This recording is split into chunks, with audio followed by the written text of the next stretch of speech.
Stove పైన ఒక కడాయి పెట్టుకొని 1 టేబుల్ స్పూన్ ఆయిల్ యాడ్ చేసుకోవాలి.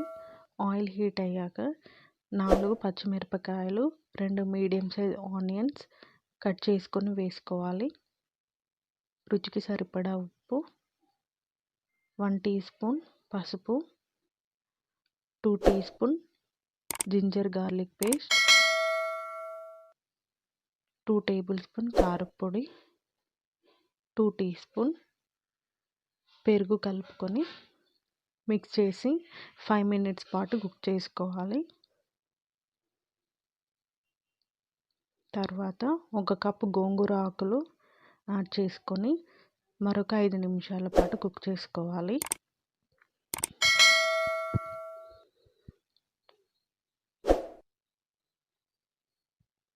One teaspoon garam masala, 1 teaspoon ధనియాల పొడి యాడ్ చేసుకోవాలి. తర్వాత మనం క్లీన్ చేసి పెట్టుకున్న 1/2 కేజీ చికెన్ యాడ్ చేసుకోవాలి. బాగా కలుపుకొని 15 నుండి 20 నిమిషాల పాటు మీడియం ఫ్లేమ్లో కుక్ చేసుకోవాలి. ఫైనల్గా కొత్తిమీర కలుపుకొని స్టవ్ ఆఫ్ చేసేయాలి. గోంగూర చికెన్ రెడీ అయిపోయింది.